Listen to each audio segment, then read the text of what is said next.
Hi everybody, Jennifer Blevin-Smith with Integral Clinic Solutions, and this is my YouTube channel, Navigating the Business of Medicine.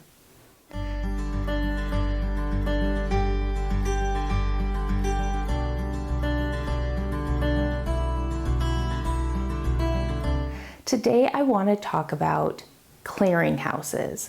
What is a clearinghouse? A lot of people new to healthcare or starting their own practice is not aware of what a clearinghouse is or what they are used for.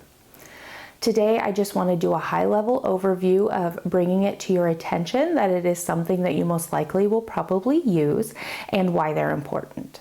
A clearinghouse is an electronic hub that is used to submit claims electronically to insurance companies and to also receive those remittance advices or those processing responses from the insurance companies back to you. A lot of clearinghouses will interface with many different electronic health record systems or electronic medical record systems, depending on which one you choose. And there are different packages that they can offer. Think of a clearinghouse kind of like the post office. They receive all of these letters with addresses, and they are responsible for sorting them and sending them to the proper locations. It's the same idea with the clearinghouse. They will receive your documents, most likely from your billing software, and they will directly send electronically and securely, which is important because of HIPAA, the claims to the respective payers. A lot of advantages of using clearinghouses is it's streamlined, it's usually secure, you get it done faster than trying to submit it on your own, and a lot of insurances like Medicare no longer receive paper claims, so this totally helps solve that issue. Some of the disadvantages might be the costs associated with it, and also, if there was a security breach, you could be affected just like anything else that you use as a third-party vendor. It's a risk you would take. And also, you might be subject and most likely to a little bit higher rules and regulations because you have a third party involved, and there's just a little bit more compliance surrounding that.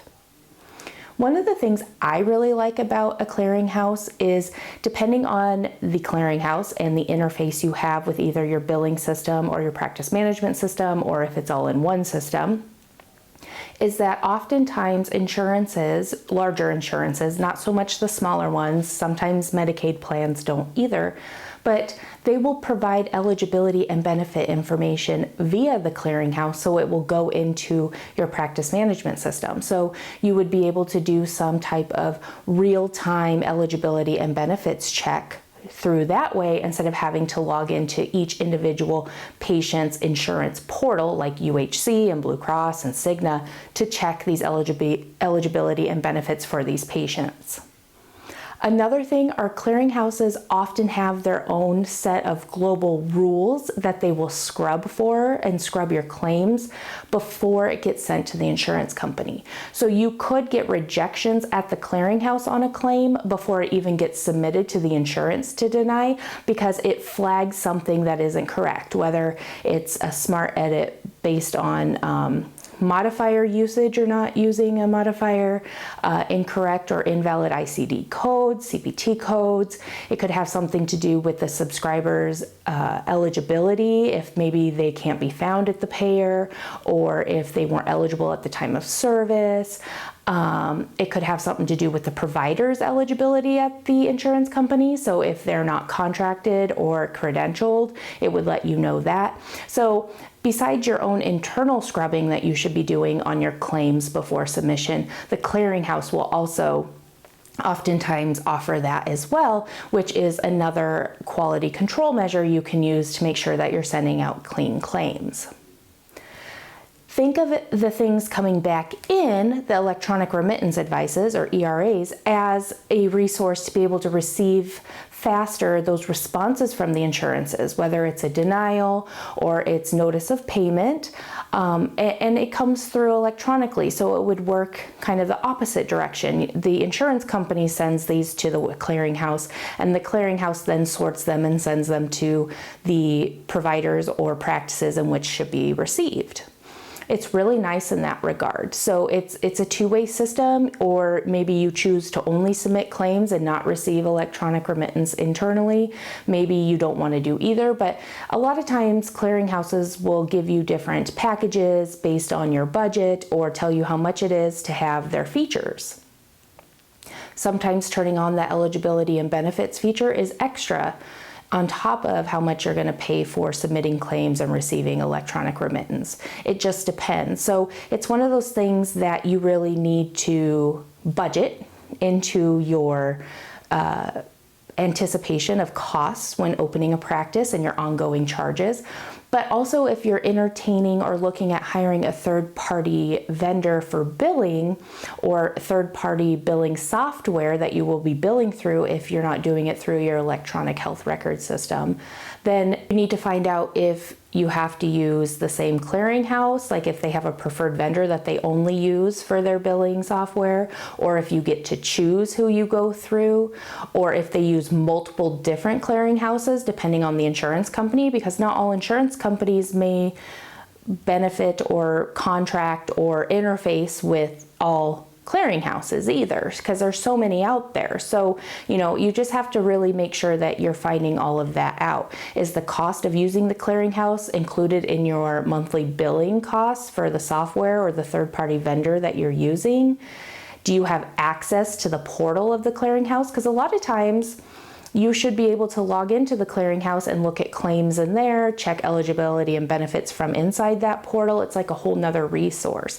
But sometimes if you hire a billing company, maybe you don't have full access to that. So that's something you'd want to find out.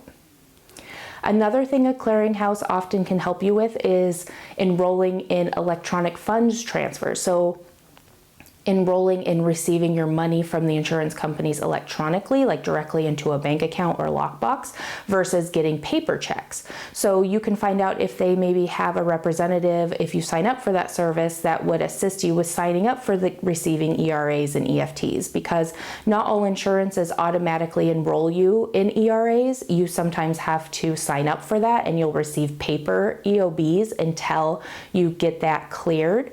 And then sometimes you don't have to, and they just automatically, but the specialists at the clearinghouse should be able to tell you which of your payers require that and which ones don't. So they kind of help you keep on track of your applications, your acceptance. If something's rejected, they can help you work through it.